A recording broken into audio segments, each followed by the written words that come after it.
Good evening. As Robert has said, my name is Phil Ryan. Before I get into the presentation, I would just like to say a big thank you on behalf of Bangor University and my colleagues here this evening, some of whom I hope you will meet, Tanya, Nikki and Professor Ted Gardner. I'll reveal him later because some of you may know him already. For the great hospitality that the Institute have shown to us so far.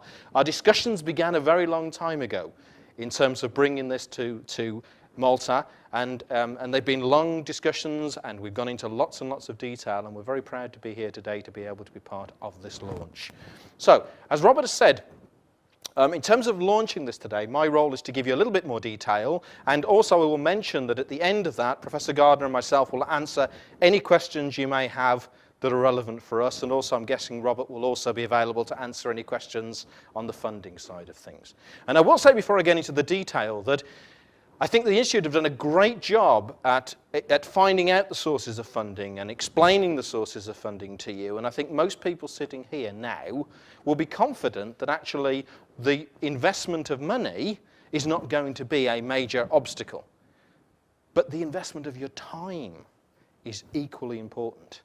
And therefore, you've got to make the decision about how relevant this is for you, if you are a prospective student, or if you're a senior person in the bank or a HR manager in the bank and you're looking at it for your people, the key question then becomes, how relevant is it for your people? So I'd like to delve into a little bit more detail and tell you about the program. So this Bangor University that we keep talking about, you saw the map, you know now that it's somewhere in Wales. Many people perhaps may not know that much about the university, so I thought I would share a little bit of information and emphasize a couple of the points that Robert has already spoken about. So as you can see, the university has been around for a few years. Established in 1884, even though it mentions 10,000 students, I think last year's intake of students was closer to 12,000 students. And the business school of which I am part forms a crucial part of the international student base, and many of the 1,000 students that it's mentioning on there are actually students at the business school. And representing a number of countries, some of whom are from Malta. And I'll talk a little bit later about the connectivity between Malta and Bangor, which has been there for a good few years. The picture in the bottom right-hand corner, you may recognize that person. He's actually the Chancellor of the University, Prince Charles, just to give you a flavour that we're not a university that opened 2 years ago and nobody's ever heard of. So the reputation and the background is there. Specifically, I'd like to focus in on the business school, because the business school is the school that is offering this Chartered Banker MBA. And Robert mentioned briefly in his presentation our expertise in the area of accounting, finance and banking. So very specifically, every 5 years, the UK government undertakes something called the Research Assessment Exercise that evaluates the expertise in university departments and ranks them. And Bangor actually is the #1 university in accounting, finance, including banking. And we proudly hold that title. And it's as a result of that expertise, with over 16 professors just specialising in banking within the business school, that led to the creation of the partnership initially with the Chartered Institute of Bankers in Scotland, and then led to partnerships with a number of other banking institutes across the world, including the IFS here in Malta. So a bit of credibility, I hope you feel, for why we're here today, and some expertise in the subject matter area. The Chartered Institute of Bankers in Scotland, you may or may not be aware of them. One of the things that they proudly proclaim is that they are now officially the oldest institute of bankers in the world.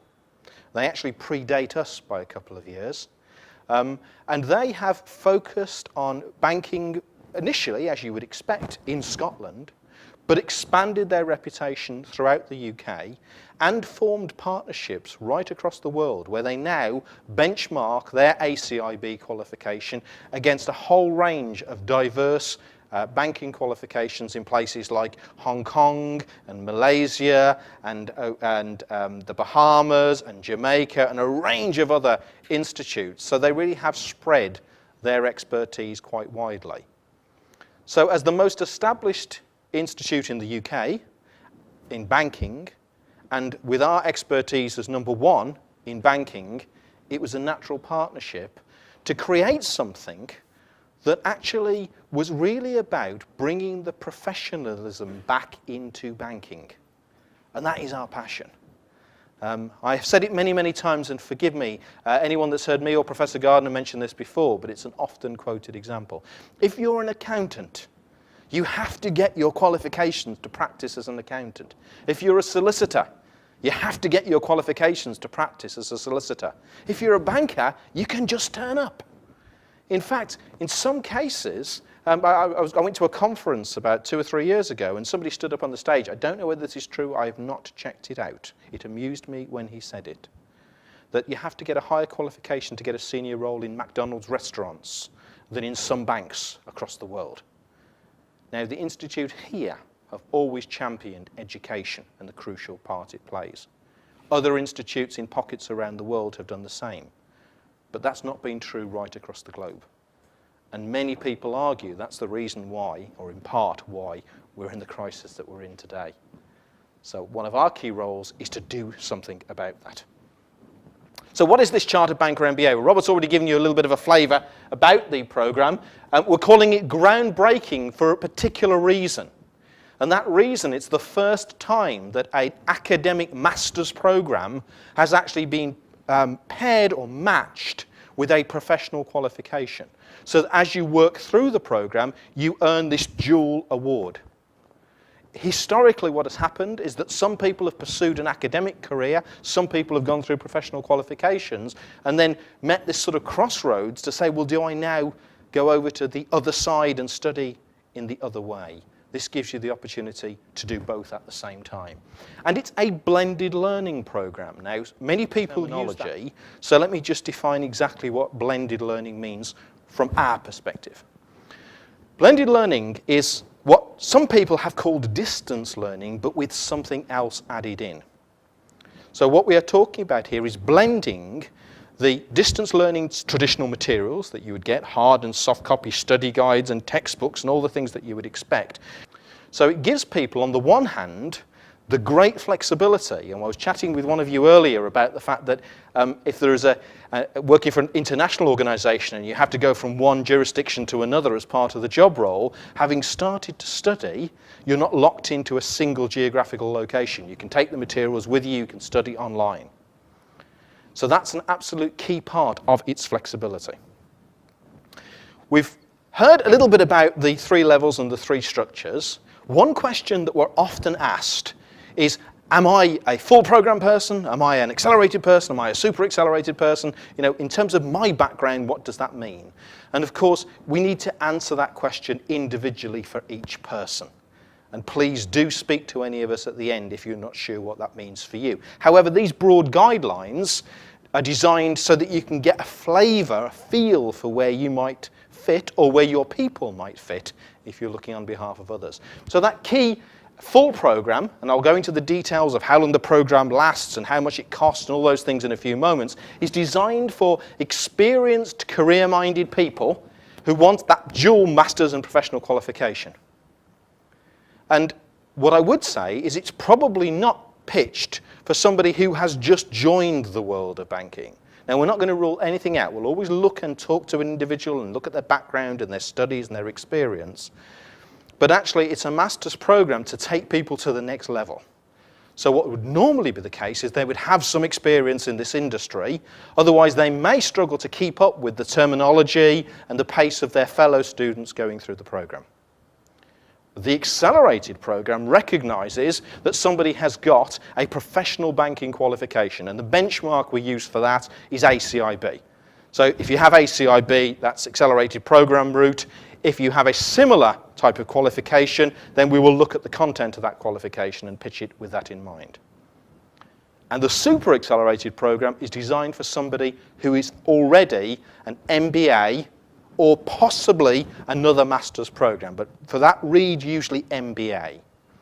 And it may be that you know of somebody who has done a general master's program in the past, has now entered the world of banking, and actually wants to top that MBA program up into a professional qualification and make sure that the modules that they study to top that qualification up have a banking focus. And if that's appropriate, that's the program for you. So if we look in a little bit more detail, at each of those steps to give you a flavour of the key bits of information. Now, I can only give you approximations because everybody's circumstances are different. And for each of you, if you're working full-time, it would depend on where you're working at the moment, the level of the job, how much experience you have in the job. Are you still on the learning curve, or are you actually been in the job for a couple of years and you have a bit more time on your hands and you know where you are with the program? Robert mentioned in his presentation that the norm that we'd expect of students would be to take 3 modules for each 6-month period. So the numbers on the board you can see behind me assume that. However, a student may find themselves particularly busy at this moment in time and just take 1 module per 6-month period. Some students have ambitiously in the past tried to take 4. We'd quite actively discourage them doing that because the workload there can be a pressure. But 1, 2, 3, any of those is a reasonable number. So the full program based on that would normally take 24 months, 12 modules. The accelerated program, there's a slight complication in this one. I would actually say it can be done within 12 months' time. And the reason for that is because there are 2 types of ACIB out there. There's ACIBs like me, who've got a few grey hairs, did the qualification a good few years ago, and if that's the case and you were to enter the accelerated route, you would need to do 7 modules. So you can do the maths on how long that will take. If you did your ACIB more recently, and you had studied a module on professional ethics, which has become a very topical issue at this moment in time, you can do the accelerated route with just 6 modules, in which case one would argue it can be done in a 12-month period. And then the super accelerated program actually just requires 4 modules. So if you were really crazy and you wanted to get into 4 modules in one go, you could do it in 6 months, but again, I wouldn't actively encourage that. It makes the assumption that you'll do 2 modules and 2 modules to be able to top the program up. And you can't quite see the bottom bit the way we've pitched it on the screen. So the prices are the full program, sterling, it's 15,750, and the way sterling in the euro is working at the moment, you can almost read about 15,000 euro, can't you? The accelerated route 7,750, and the super accelerated route is 5,000 sterling, just so people can see that. And all of the information that I'm giving you today, you can access via Robert's website and the IFS website, but also there is a hard copy pack that we will give you to take away. And the hard copy pack actually includes a memory stick, which takes you to a couple of videos which share a little bit about the program as well. The structure of the program. So the 12 modules that I talked about earlier, again, in Robert's presentation, he flashed up very quickly the modules that are there, and again, we've got a hard copy of the material for you to study in a bit more detail. But the core program would assume that you do the 8 core and 4 electives from that menu that he talked about when he mentioned Islamic banking and finance and financial crisis, so to pick 4 of those. The accelerated program, the 7 or 6, depending upon whether your ACIB has this professional ethics element in it, and the super accelerated program, 4 modules. Again, we're often asked the question, so how are you going to assess me? And the answer, quite simply, because it's a combination of a master's program and a professional qualification, is that we have a range of ways of assessment.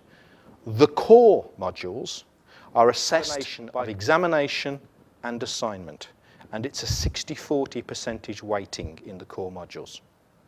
The optional elective modules are done by way of a 5,000-word assignment or project, which actually means that if you're one of the bosses in the bank and you're thinking about my people going through this program, that can be tailored to the needs of the bank in terms of the content of that particular elective, and the project then can be doing something which is very relevant to the day job, which obviously adds value back to the employer as well as the general education that the individual is receiving. And I'll also add that in addition to the list that we saw earlier, we're constantly working on developing new electives in response to all the things that are going on. So 2 that are being written at the moment relate to retail banking, obviously an absolute core part of banking, and actually a compliance module. And we work in conjunction with a number of partners, and where it works really well is when we have shared partners. So the partners that are working with us to write the compliance module are actually the International Compliance Association, or ICA, that already work with IFS in Malta and have been doing so for some time. So they're our partners authoring that. And there are a couple of other modules which are in early stages of discussion and development, and I share this with you just to give you a flavour of the developing and cutting-edge nature of the programme. One of those is on governance, and the other one is about the operational aspects, or operational management, but we're in very early stages of discussion on those. If we look then at the core modules for the full course, and again, we'll make this information available to you. I don't expect you to be writing it down radically today, but that gives you the list of the core modules, that gives you a list of the current electives, and that information is in the brochure. And basically, out of the ones that are there, that's the complete choice. However, if you're on the accelerated programme, the core modules are slightly less, and the current electives, you have the menu to choose from. And again, the super accelerated ones just got off the bottom of the screen, so I can tell you that credit and lending, financial crisis, professional ethics, and financial institutions and risk management are the 4 that are required for the super accelerated programme. This point about the distance learning, what I want everybody to understand is the quality of the materials that are being used on this programme. So I've mentioned it briefly, I'll refresh it again now. For each elective on the programme, you get 3 comprehensive study guides. And you get them in hard and soft copy to facilitate the reading online, reading on the train, reading between sessions and studying as you need to. You get a set text which is referred to from the study guide. And there are masters out there that give you a price, and then you've got to go out and buy all the books. This is all inclusive in terms of everything that you need and to receive. Video seminars are available for you to watch at your leisure, to click in, to watch, to re-watch on each of the study guides that cover the core concepts and principles and introduce the idea behind that guide.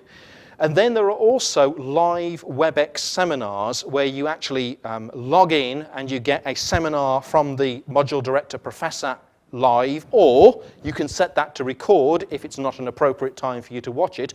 Of course, if you're live, you've got the microphone and you've got the handset and you can ask the question. If you're watching it recorded, then you only get the benefit of finding out what your fellow students get to ask by way of question. And the core modules, only the core modules, have an optional 1-day revision workshop for each of the core modules.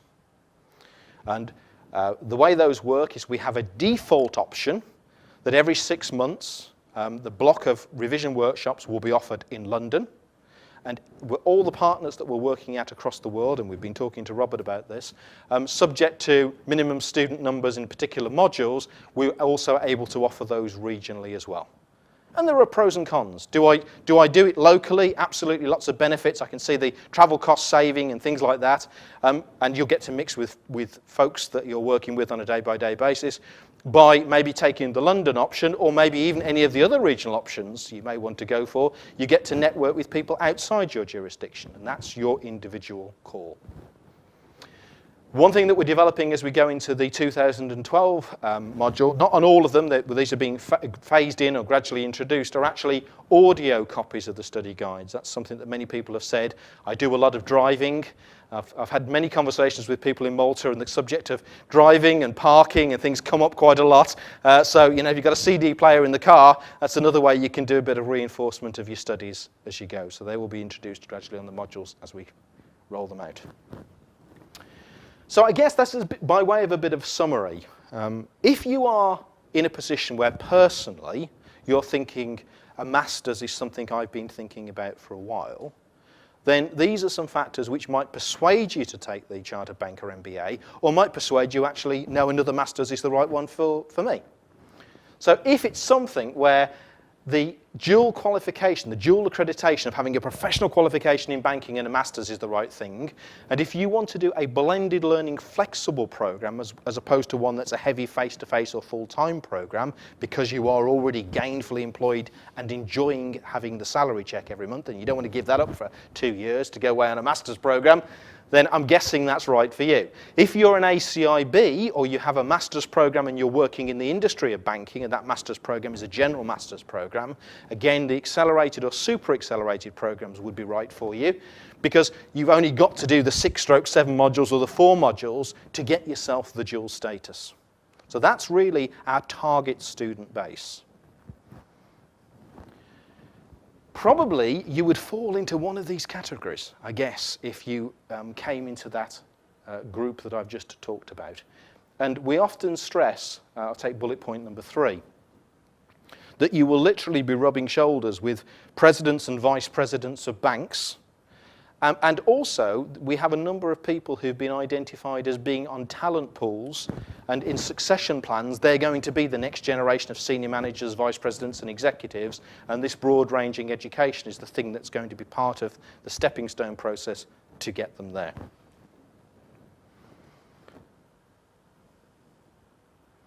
We have many endorsements on the website, but the one that I often share is from this chap. Some of you may know him, some of you may not. A former government minister in the UK, chairman of Standard Chartered Bank globally.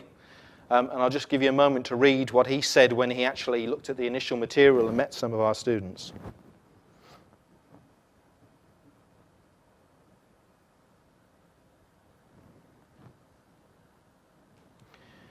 Particularly, one thing that I would encourage you to do in your decision-making process is to take a look at our website, which will be linked, I think, from the IFS Malta website as well.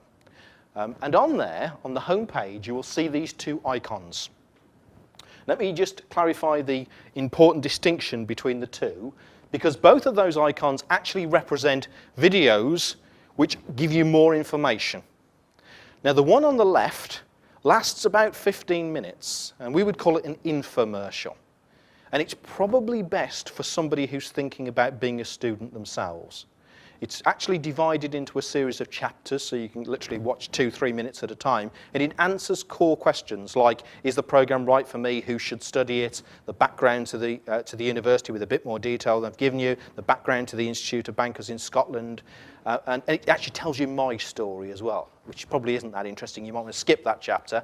But how did a guy that actually worked in a bank end up fronting a program like this? So all that's combined on the left-hand one, and that's for students. The right-hand one only lasts just over 3 minutes, and I'm going to show that to you now. And I just wanted to share with you the background to that video.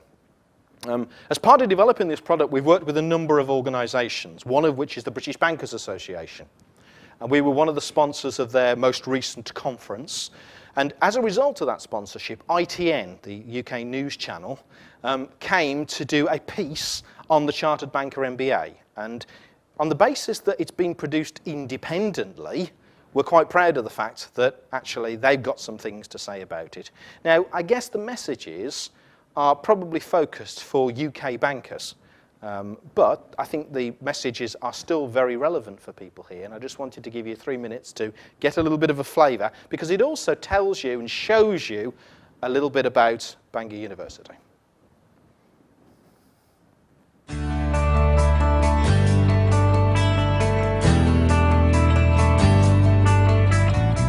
Since 1884, Bangor Business School in North Wales has been a highly respected research-led university.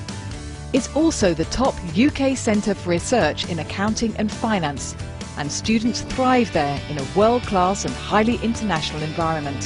Hi Simon, how are you doing? Now the provider of the best banking education in Britain is teaming up with the best professional institute in the world of banking, the Chartered Banker Institute, the world's oldest banking institute and the only remaining one in the UK dedicated solely to the banking profession. Together, they have launched an internationally recognised MBA qualification, the Chartered Banker MBA. The Chartered Banker MBA is the gold standard of financial professionalism, and in partnership with Bangor, we've put together a programme that will develop both leadership skills and the high ethical, the high professional and the high technical standards upon which we need to build a more sustainable and successful banking industry that works in the interests of its customers at all times. The qualification is essential for bankers hoping to rebuild trust in the profession. The financial meltdown exposed some bankers as having no real qualifications at all, and the banking world is looking for a way to establish recognised standards. There are, after all, some things that every top executive in banking really needs to know. The kind of subjects that we'll be covering on the Chartered Banker MBA include things that you would expect to cover, like risk management and credit and lending. It also is an opportunity for some bankers to go into a whole new realm of study in things like professional ethics. And there are certain modules that you can study which are specialist in nature, things like new venture creation or Islamic banking and finance. So people can really pick and mix the various topics to personalise a chartered MBA that's actually right for them, because there are networks. The CBMBA team has opened offices in London to help them work even more closely with both UK and international banks who have their headquarters here. The idea is that the MBA will help bankers further their careers, while at the same time raise professional standards. The real benefit of the CBMBA will be felt here in the City of London when graduates use their expertise in the workplace. This unique qualification will give them the skills they need to take the banking industry forward, to face the challenges of global banking and finance in the future. There's a big difference between consumer and wholesale. There's a big realization that this is, after this crisis, this is an industry which is about risk. So whatever level you're at, it's important that you have that qualification and understanding. And it is why I'm hugely supportive of this qualification, and why I think Bangor is leading the pack and internationally. We've got to make sure that this grabs everybody's attention. Banking is about risk, but better educated bankers manage and mitigate that risk. And that's the lesson some banks learned the hard way. Now, with this new gold standard in banking, the CBMBA is setting the standard for moving the industry forward. It's a coveted qualification that an increasing number of banking professionals who will be the industry leaders of tomorrow are recognising they now need to achieve.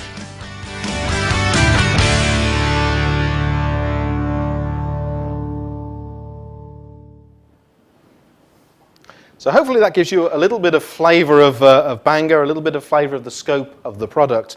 In closing, there are just a couple of other things that I would say to you.